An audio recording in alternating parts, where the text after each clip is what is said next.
প্রিয় শিক্ষার্থীরা, তোমরা কেমন আছো? আশা করি তোমরা সবাই ভালো আছো। কোভিড-19 কারণে অনেক দিন ধরে তোমাদের সাথে আমাদের যোগাযোগ ছিল। তোমাদের লেখাপড়ার কথা চিন্তা করে বিদ্যালয় কর্তৃপক্ষ অনলাইন ক্লাস চালু করেছে। আজকের অনলাইন ক্লাসে তোমাদের স্বাগত। প্রিয় শিক্ষার্থীরা, আজকে আমি পাঠদান করব ষষ্ঠ শ্রেণীর হিন্দু ধর্ম নৈতিক শিক্ষা বিষয়ে অষ্টম অধ্যায় হিন্দু ধর্ম নৈতিক মূল্যবোধ পাঠ 1 পাঠ 2। প্রিয় শিক্ষার্থীরা, দেখো আমরা অষ্টম অধ্যায়ে হিন্দু ধর্ম নৈতিক মূল্যবোধ এই অধ্যায়টি পাঠ শেষে আমরা কি শিখতে পারব, কি জানতে পারব? আমরা যা শিখতে পারব তার মূল্য হল ধর্ম ও নৈতিকতা ধারণা বৃদ্ধি করতে পারব। ধর্ম কি, নৈতিকতা, নৈতিকতার মূল্যবোধ গঠনে হিন্দু ধর্মের গুরুত্ব বৃদ্ধি করতে পারব। হিন্দু ধর্মের কতিপয় নৈতিক মূল্যবোধ যেমন জীবসেবা, দয়া, ভক্তি, বাসা, কর্তব্যনিষ্ঠা ও মাতৃপ্রেম, এগুলো আমরা ব্যাখ্যা করতে পারব। তারপর দেখো পারিবারিক ও সামাজিক জীবনে জীবসেবা অভ্যাস, জীবসেবা, দয়া, ভক্তি বা শ্রদ্ধা, কর্তব্যনিষ্ঠা, মাতৃপ্রেম প্রভৃতি নৈতিক মূল্যবোধ গঠনে উভয় বৃদ্ধি করতে পারবে। সামাজিক জীবনে নৈতিক আর সামাজিক উদ্যোগ দুর্বল থেকে বিরত থাকব এবং অন্যকে বিরত থাকতে উদ্বুদ্ধ করব। প্রিয় শিক্ষার্থীরা, এবার আসুন আমরা যাচ্ছি আজকে আলোচনায় পার্ট 1। পার্ট 1 কি দেখো, পার্ট 1 হচ্ছে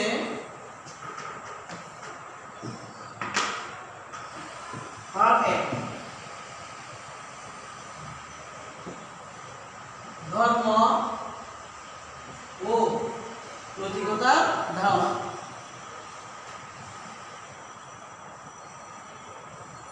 নৈতিকতা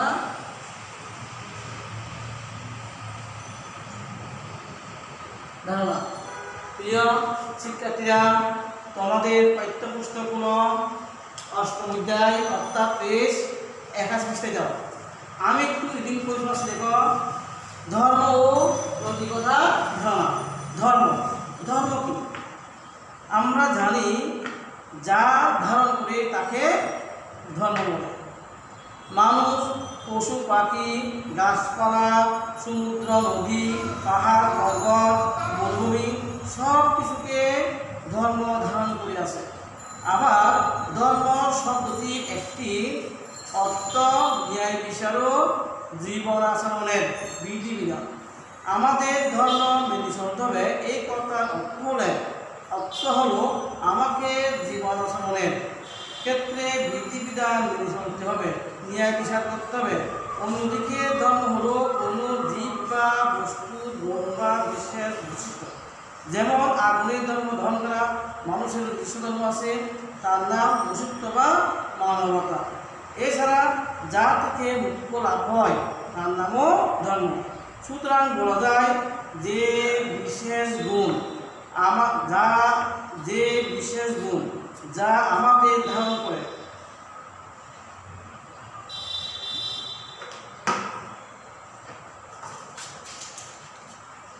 যে বিশেষ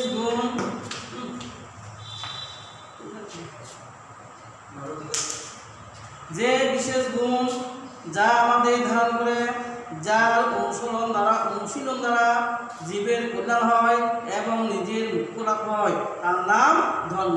প্রিয় শিক্ষার্থীরা, আমরা সাধারণত জানি ধর্ম যাকে ধারণ করা হয় তাই ধর্ম। দিক যুগ ন শব্দ থেকে ধর্মের উৎপত্তি। ঠিক আছে, যাকে ধারণ করা হয় তাই ধর্ম। ঠিক আছে, যেমন আগুনের ধর্ম কি করা, গ্রহণ করা, তাই না? তো এখন আমাদের মানুষের ধর্ম কি? মানুষের ধর্ম হচ্ছে মনুষ্যত্ব বা মানবতা। এছাড়া যা থেকে মুক্ত লাভ হয় তাই ধর্ম। সুন্দরভাবে বলতে গেলে, সুন্দর সংজ্ঞা দিতে গেলে আমরা কি পাই? যে বিশেষ গুণ যা আমাদের ধারণ করে, যার অনুশীলন দ্বারা জীবের কল্যাণ হয় এবং নিজের মুক্তি লাভ হয় তার নাম ধর্ম। মনু সংহিতা নামক গ্রন্থে বলা হয়েছে মানুষের ধর্মের বা মনুষ্যত্বের 5টি বিশেষ লক্ষণ রয়েছে। তাহলে মানুষের ধর্মের বা মনুষ্যত্বের কয়টি বিশেষ লক্ষণ রয়েছে? 5টি। যেমন অহিংসা, কাউকে আমরা করবো না, হিংসা করবো না। 2, চুরি না করা। চুরি বলতে আমরা বুঝি কাউকে জিজ্ঞেস না করে কোনো কিছু আমাকে চুরি বলে, ঠিক আছে? তো কোনো কিছু নিতে গেলে আমাকে ওই জিনিসটা যা তাকে আমার করতে হবে, জিজ্ঞেস করতে হবে। 3, সংযমী হওয়া। 4, দেহ ও মনে সুশী। 5 হচ্ছে কি পবিত্র পরিচ্ছন্ন থাকা বা সৎ পথে থাকা। তাহলে মনু সংহিতা নামক গ্রন্থে মানুষের ধর্মের বা মনুষ্যত্বের কয়টি লক্ষণ উল্লেখ আছে? 5টি। এই লক্ষণগুলো কি কি? 1 হচ্ছে অহিংসা, মানে কাউকে আমরা হিংসা করবো না। হ্যাঁ, এই প্রকৃতির যা কিছু আছে, হ্যাঁ, সবাইকে আমরা ভালোবাসবো, কাউকে আমরা কি করবো না, হিংসা করবো না। 2 হচ্ছে চুরি না করা। চুরি না করা, চুরি করা মহাপাপ। ঠিক আছে? চুরি করতে হচ্ছে কাউকে কোনো কারো জিনিস তাকে জিজ্ঞেস করে না আমাকে চুরি বলা হয়। 3 হচ্ছে সংযমে হওয়া। 4, দেহ ও মনে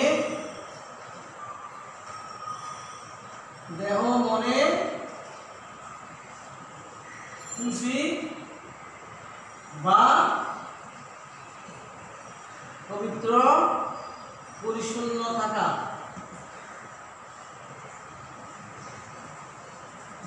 5 হচ্ছে সৎ পথে থাকা।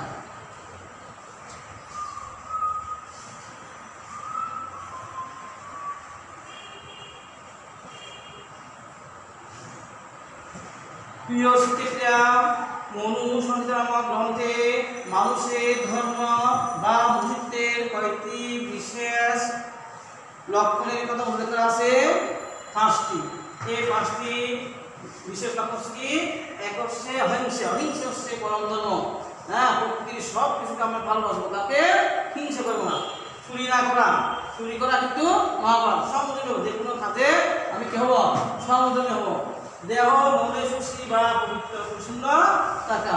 আমরা দেহকে সুশী রাখবো, পবিত্র রাখবো, পরিষ্কার পরিচ্ছন্ন থাকবো, সৎ পথে থাকা, কোনো অসৎ কথা করবো না। প্রিয় শিক্ষার্থী, তাহলে দেখো আমি আবার বলছি, ধর্ম কি? সাধারণত ধর্ম আমরা বুঝি যাকে ধারণ করা হয় তাই ধর্ম। ঠিক আছে? আমি শিক্ষক, আমার ধর্ম কি? আমি কি দান করি? আমি তোমাদেরকে শিক্ষা দিই। শিক্ষা দেওয়া হচ্ছে শিক্ষকের কি? ধর্ম। ছেলে মেয়েদেরকে মানুষের মতো মানুষ করে গড়ে তোলা হচ্ছে মা বাবার ধর্ম। ঠিক আছে? হ্যাঁ, কিন্তু ধর্ম তত্ত্বের দিক দিয়ে যদি আমরা আলোচনা করি তাহলে কি দেখতে পাই?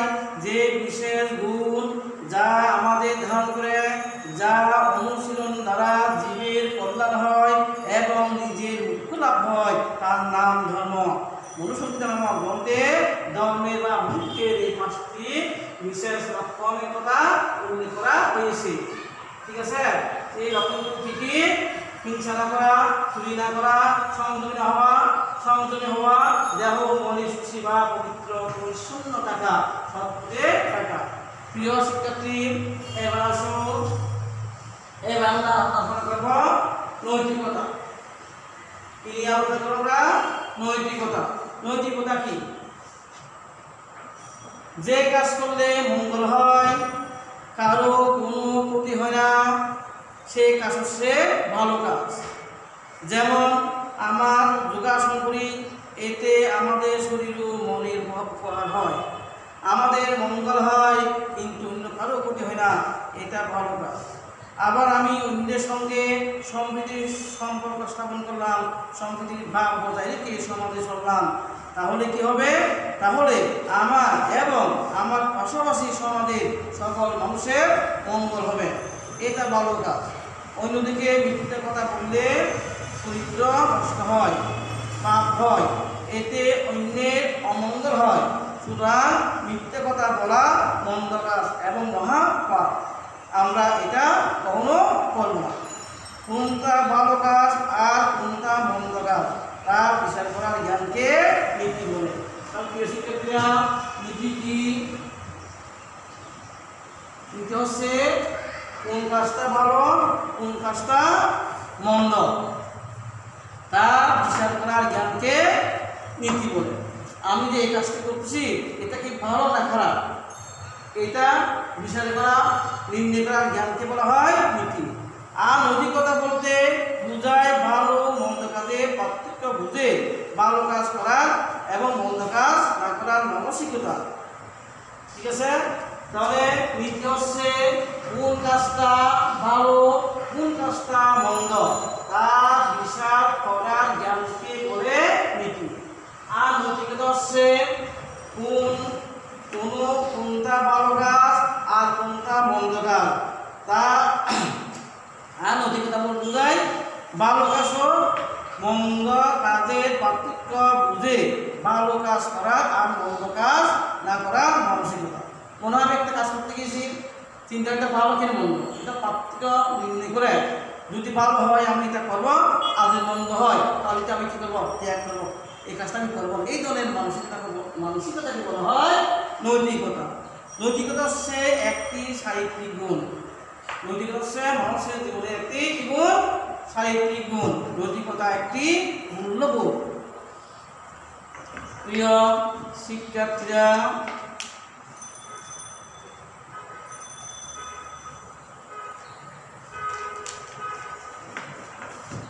দেখো, দয়া একটি নৈতিক গুণ। সমাজের নয় একটি প্রয়োজনীয় প্রবৃত্তি হচ্ছে দয়া। দয়া করা হয় কাকে? যে ক্ষুধায় কষ্ট পাচ্ছে তাকে খাদ্য দিয়ে আমরা দয়া করি। আমরা জানি জীবের মধ্যে আত্মার রূপে ঈশ্বর অবস্থান করেন, তাই জীবকে দয়া করলে জীবের দুঃখ দূর করলে ঈশ্বর সন্তুষ্ট হন। ঈশ্বর নিজেই দরিদ্র রূপে ঘুরে বেড়ান দয়া পাবেন বলে। বিশ্বকবি রবীন্দ্রনাথ ঠাকুর এর ভাষায় জগতে দরিদ্র রূপে তৈরি দয়া করে গৃহ কিনে গৃহ দিলে আমি তা কি করি। শ্রী চৈতন্য মহাপ্রভু দয়াকে অত্যন্ত গুরুত্বপূর্ণ বিবেচনা করেছেন। ভগবানের নামে খুশি জীবের প্রতি দয়া এবং বৈষ্ণব রূপে মানুষের সেবা করাকে তিনি সনাতন ধর্ম অর্থাৎ হিন্দু ধর্মের প্রধান বৈশিষ্ট্য বলে উল্লেখ করেছেন। এই বিষয়ে তার শিক্ষা হচ্ছে নামে খুশি জীবের দয়া বৈষ্ণব সেবন, ইহা হইতে ধর্ম আর নাহি সনাতন। মোট কথা, দয়ার প্রকৃতির দ্বারা আমাদের মন কোমল ও সহনশীল হয়। দয়ায় দ্বারা সমাজের মঙ্গল হয়। শ্রীকৃষ্ণ, শ্রী চৈতন্য, রাজা হরিশ্চন্দ্র, মহাবীর কর্ণ প্রমুখ দয়ার বহু দৃষ্টান্ত স্থাপন করেছেন। আমরাও আমাদের জীবনে ও সমাজে দয়ার আদর্শের প্রতিফলন ঘটাবো। প্রিয়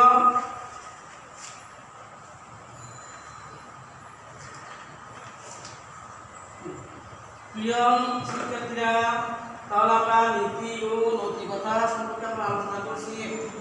আমরা পাঠ 2 আশাগার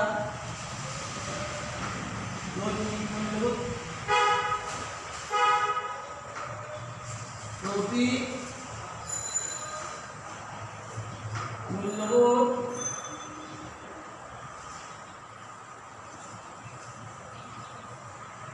প্রথমে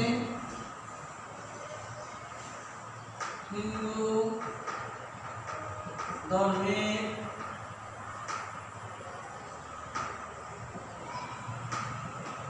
দেখো আমরা পাঠ 2 আসছি নৈতিক মূল্যবোধ। প্রথমে হিন্দু ধর্মের গুণ, আমাদের সনাতন ধর্মে বা হিন্দু ধর্মে এর কি গুরুত্ব দিয়েছে।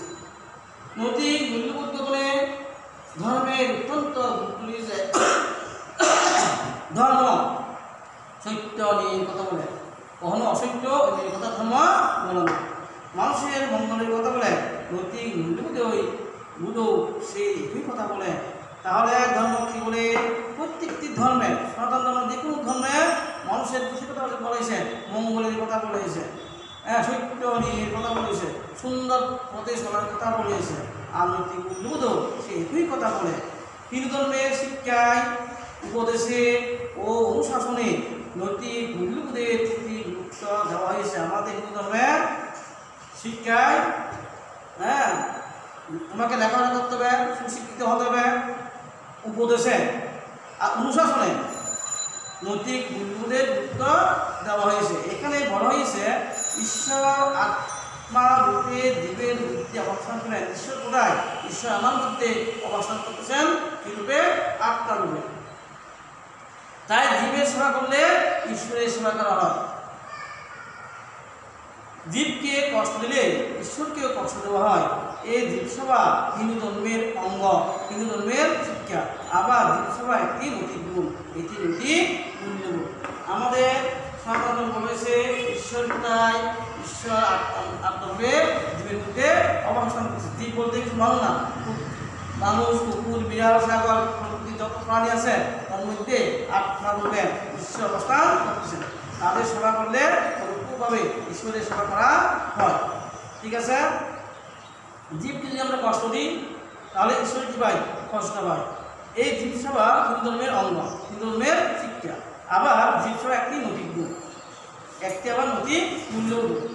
অহিংসা, চুরি না করা, সংযমী হওয়া, সুশীলতা, দেহ মনের পবিত্রতা এবং সৎ পথে থাকা ধর্মের এই 5টি লক্ষণের মধ্য দিয়ে সুস্পষ্টভাবে নৈতিক মূল্যবোধের প্রকাশ ঘটেছে। চলো আমরা প্রশ্নগুলি কিসের মাধ্যমে নৈতিক মূল্যবোধের প্রকাশ ঘটেছে? তাহলে আমরা বলতে পারি যে ধর্মের যে 5টি লক্ষণ আছে: 1 অহিংসা, 2 চুরি না করা, 3 সংযমী হওয়া, 4 সুশীলতা, দেহ মনের পবিত্রতা, 5 কি? সৎ পথে থাকা। ধর্মের এই 5টি লক্ষণের মধ্য দিয়ে সুস্পষ্টভাবে নৈতিক মূল্যবোধের প্রকাশ ঘটেছে। হিন্দু ধর্মতত্ত্ব নৈতিক মূল্যবোধ অর্জনের সহায়ক। যদি আমরা হিন্দু ধর্ম আলোচনা করি, হিন্দু ধর্মগ্রন্থ আমরা অধ্যয়ন করি, যতই ধর্ম, যতই পুরাণ আছে সব কিছু আমরা যদি আলোচনা করি, বিশ্বাস করি, আমরা দেখব সব জায়গায় নৈতিক মূল্যবোধ সম্পর্কে বলা হয়েছে। রামায়ণ, মহাভারত, পুরাণ প্রভৃতি ধর্মগ্রন্থে ধর্মীয় উপাখ্যানসমূহ নৈতিক মূল্যবোধ জাগ্রত করা উদাহরণরূপে ধরা হয়েছে। যদি আমরা রামায়ণ করি, মহাভারত অধ্যয়ন করি, পুরাণ করি, দেখব এই সমস্ত ধর্মগ্রন্থে যে ধর্মীয় উপাখ্যানসমূহ রয়েছে সেখানে কি হয়েছে? নৈতিক মূল্যবোধ জাগ্রত করার উদাহরণ আমরা এখানে লক্ষ্য করি। হিন্দু ধর্মের উপদেশ অনুশাসন মেনে চললে, ধর্মীয় উপাখ্যানসমূহের দৃষ্টান্ত থেকে শিক্ষা নিয়ে জীবনে প্রয়োগ করলে জীবন হবে ধর্মীয় চেতনায় দীপ্ত এবং নৈতিক শিক্ষায় উজ্জ্বল, আর সেই উজ্জ্বলতাই সমাজ হবে উদ্ভাসিত। তাহলে আমাদের হিন্দু ধর্মের যে উপদেশ অনুশাসন আছে সেগুলো আমরা মেনে চলি। বিভিন্ন ধর্মগ্রন্থে যেমন রামায়ণ, মহাভারত উপাখ্যানসমূহ আছে, দৃষ্টান্ত উদাহরণ আছে, সেখান থেকে যদি আমরা শিক্ষা নিয়ে আমাদের ব্যক্তিগত জীবনে প্রয়োগ করি তাহলে আমাদের জীবন হবে ধর্মীয় চেতনায় দীপ্ত, নৈতিক শিক্ষায় উজ্জ্বল। আমরা কখনো খারাপ কাজ করতে পারি না, আমরা কখনো সমাজের অমঙ্গল করতে পারি না, সমাজের ক্ষতিকর কোনো কাজ আমরা করতে পারি না। আমরা সমাজের প্রতিটি ক্ষেত্রে সবসময় কি করবো? ভালো কাজ করবো, জীবের সেবা করবো, জীবকে আমরা কী করবো? দয়া করবো, মানুষের কল্যাণ করবো, মানুষের মঙ্গল করবো, অপরের বিপদে আমরা কি এগিয়ে যাব। এই শিক্ষা আমরা সনাতন ধর্মের গ্রন্থাবলীতে আমরা পাই। আর সেই উজ্জ্বলতায় আজ আমরা সেগুলো অনুসরণ করি, সেই উজ্জ্বলতায় আমাদের সমাজ হবে উদ্ভাসিত, আলোকিত। হিন্দু ধর্মে নানা প্রতীকে পূজার রয়েছে নৈতিকতার প্রকার। আমাদের হিন্দু ধর্মে আমরা বিভিন্ন পূজা পার্বণ করি, এখানে যে উপকরণগুলো রয়েছে ওই উপকরণগুলো যদি আমরা লক্ষ্য করি দেখবো এখানেও নৈতিকতার কি প্রকাশ পেয়েছে। যেমন দুর্গা পূজার সময় সর্বভদ্রমণ্ডল অর্পণে হলুদ, আবির, বেলপাতা, গুঁড়ো প্রভৃতি রং ব্যবহার করে সৌন্দর্য সৃষ্টি করা হয়। এর মধ্যে দিয়ে প্রকাশ ঘটে শিল্প চেতনা। স্বস্তিকা চিহ্ন শান্তির প্রতীক, চক্র ন্যায় বিচারের প্রতীক। অন্যকে ধ্বংস করে ন্যায়ের প্রতিষ্ঠা করতে হলে সাহসের প্রয়োজন। শঙ্খ সাহসী চিহ্ন, শঙ্খ মঙ্গলের প্রতীক। এক শঙ্খে শঙ্খধ্বনির মধ্য দিয়ে আহ্বান জানানো হয়, তোমরা এসো, এক হো, একই মাঙ্গলিক কাজে অংশ নাও। প্রিয় শিক্ষার্থীরা, দেখো আমাদের এখানে কি বলা হচ্ছে যে আমরা বিভিন্ন হিন্দু ধর্মের বিভিন্ন প্রতীক আছে, পূজার উপকরণ আছে, এগুলো একটা নৈতিকতার অভিজ্ঞতা। দুর্গা পূজায় সত্য ভদ্রমঙ্গল মঙ্গল অঙ্গনে হলুদ আবির বেলপাতার গুরু, এই যে প্রকৃতির আমরা ব্যবহার করি, এগুলো দ্বারা কী করা হয়? সৌন্দর্য সৃষ্টি করা হয়। এর মধ্যে দিয়ে প্রকাশ ঘটে শিল্প চেতনা। ষষ্ঠীকা চিহ্ন হচ্ছে শান্তির প্রতীক, আর চক্র হচ্ছে ন্যায় বিচারের প্রতীক। অন্যকে ধ্বংস করে ন্যায় প্রতিষ্ঠা করতে হলে সাহসের প্রয়োজন। চক্র সাহসের চিহ্ন। শঙ্খ মঙ্গলের প্রতীক। একসঙ্গে শঙ্খধ্বনির মধ্য দিয়ে আহ্বান জানানো হয়, তোমরা এসো, এক হো, একই মাঙ্গলিক কাজে অংশ নাও। প্রিয় শিক্ষার্থীরা, তাহলে আমরা আজকে আলোচনা করেছি পাঠ 1 ও পাঠ 2 ধর্ম নৈতিকতা জানা। ধর্ম কি, ধর্মের কয়েকটি গুণ, এটা আমরা আলোচনা করেছি। নৈতিকতা কি, এইটাও আমরা আলোচনা করেছি। হ্যাঁ, নৈতিকতা আমাদের চরিত্রের একটি কি সাহিত্যিক গুণ, এই গুণ আমরা আলোচনা করেছি। এই যে আমরা হিন্দু ধর্ম সনাতন ধর্ম বিভিন্ন ধর্মগ্রন্থগুলো রয়েছে, এখনো আমাদের কি নৈতিকতা সম্পর্কে আলোচনা করা হয়েছে। হ্যাঁ, নৈতিকতা সৃষ্টিতে মূল্যবোধে আমাদের হিন্দু ধর্মের গুরুত্ব রয়েছে, এটাও আমরা আলোচনা করেছি। প্রিয় শিক্ষিতরা, তোমরা ভাষায় এই যে অষ্টম মধ্যে আমি আজকে 1 2 আলোচনা করেছি, এখান থেকে 10টা এমসিকিউ তৈরি করবা। হ্যাঁ, প্রতি লাইন রিডিং করে, প্রতি লাইন ভিত্তি করে কমপক্ষে নিজেরাই কি করবা, 10টি প্রশ্ন করবা, তার উত্তর খুঁজে বের করবা। ঠিক আছে, বাসায় ভালো করে করবা। আগামী ক্লাসে আমরা পাঠ 3 থেকে শুরু করে 6 পর্যন্ত আলোচনা করব। আজকে এই পর্যন্ত। তোমরা সবাই ভালো থাকো, ধন্যবাদ।